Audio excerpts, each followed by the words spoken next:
पिशाचिनी ने एक दिन मुझसे कहा कि मैं उसके लिए एक अलग कमरा ले लूं। ये बात स्वाभाविक थी क्योंकि डोम की झोंपड़ी में उसे वो स्वतंत्रता नहीं मिल सकती थी जो उसकी क्रियाओं के लिए जरूरी थी। उसके कहने पर मैं चल पड़ा, लेकिन ये बात बताने से पहले कि उसने मुझे ऐसा करने के लिए क्यों कहा, मैं आपको अपने बारे में थोड़ा बताना चाहता हूँ। मेरा नाम रामकृष्ण उपाध्याय है। मेरे पिता देवानंद उपाध्याय एक प्रसिद्ध ज्योतिषी थे। मैं उनकी दूसरी पत्नी से उत्पन्न वो बिगड़ा हुआ बेटा था जिसे बचपन से ही बहुत लाड प्यार मिला था।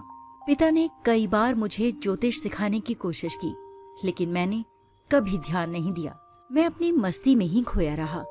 बाल्यावस्था में ही पिता की मृत्यु हो गई और सारा घर गृहस्थी का भार मेरी माँ पर आ गया।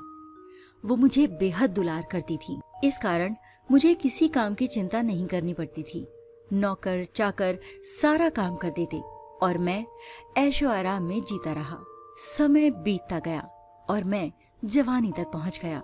धन की कमी नहीं थी और माँ की ओर से खुली छूट थी, इसलिए मेरे चारों ओर चमचों की भीड़ रहती। लेकिन अचानक मेरी जिंदगी में वज्रपात हुआ। मेरी माँ जो मेरी देखभाल करती थी, अचानक चल बसी। अब जिम्मेदारियां मेरे कंधों पर आ गईं, लेकिन मैं तब भी लापरवाह बना रहा। मैंने अपने खास चमचे कादिर को सब कुछ सौंप दिया। वो ऊपर ऊपर से वफादार दिखता रहा और मैं भी उसी भ्रम में था।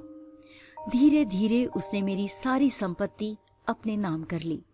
उसने मुझे नशा मुक्ति केंद्र में भर्ती करा दिया, जहां सख्त पहरा था। मैं लगभग 6 महीने वहां रहा और किसी तरह भाग निकला। गांव लौटने पर देखा कादिर मेरी गद्दी पर बैठ चुका था और सब कुछ हथिया चुका था। मेरे मैले कुचैले कपड़े और बढ़ी हुई दाढ़ी देखकर भी उसने मुझे पहचान लिया और अपने आदमियों से पिटवा कर नदी में फेंकवा दिया। परंतु मेरी मृत्यु नहीं हुई। मैं बहते बहते एक शमशान घाट के किनारे पहुंचा, जहां एक डोम ने मेरी जान बचाई। स्वस्थ होने पर मैंने अपने खानदानी धंधे ज्योतिष से कमाई करने की कोशिश की, लेकिन क्योंकि मुझे ज्ञान नहीं था, लोग मुझे जल्दी ही पोंगा पंडित समझने लगे। ये मेरे लिए बहुत अपमानजनक था। पिता जैसे बड़े ज्योतिषाचार्य का बेटा होकर भी मैं नाकाम निकला। शॉर्टकट की तलाश में ही मुझे एक पुस्तक मिली जिसमें कर्ण पिशाचिनी साधना का उल्लेख था। ये विधा भूतकाल जानने में सक्षम थी। तभी मेरी मुलाकात एक अघोरी बाबा से हुई। उन्होंने मुझे 3 महीने तक कठोर साधनाओं में रखा और अंत में ये विधा प्रदान की। मित्र डोम की मदद से मैंने ये साधना पूरी की और लगभग 20 दिन बाद मुझे कर्ण पिशाचिनी की सिद्धि मिल गई। अब किसी भी व्यक्ति को देखकर मैं उसके भूतकाल को साफ साफ जान लेता। मैंने फिर से ज्योतिष शुरू किया और पिशाचिनी की शक्ति से खूब कमाई होने लगी। कुछ समय बाद पिशाचिनी मुझे एक बंद पड़ी दुकान तक ले गई। मैंने पड़ोस वाले दुकानदार से पूछा तो उसने बताया कि ये दुकान उसकी है, लेकिन किराएदार न मिलने से खाली पड़ी है। मैंने उसे तुरंत किराए पर ले लिया। दुकान छोटी थी, लेकिन उसके पीछे एक कमरा और स्नान घर था। मेरे लिए ये पर्याप्त था। मैंने डोम से विदा ली।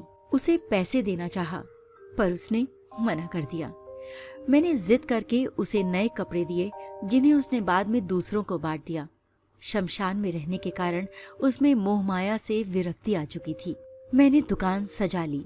एक टेबल, कुर्सी और बाहर बोर्ड लगवा दिया, ज्योतिषाचार्य रामकृष्ण उपाध्याय। रोज पिशाचिनी आती, अपना भोग लेकर चली जाती और मैं थक कर बिस्तर पर पड़ जाता। धीरे धीरे मेरी दुकान चल पड़ी। रोज 15-20 लोग आने लगे। फीस बढ़ाकर 151 रुपए कर दी और नाम का खूब प्रचार हुआ। लोग मानने लगे कि मैं सिद्ध ज्योतिषी हूँ। असलियत केवल मुझे पता थी कि मैं केवल भूतकाल देख सकता था, भविष्य नहीं। इसी बीच एक हफ्ते बाद अचानक एक एम्बेसडर कार आकर मेरी दुकान के सामने रुकी। उस समय ये कार प्राय सरकारी अधिकारियों के पास ही होती थी।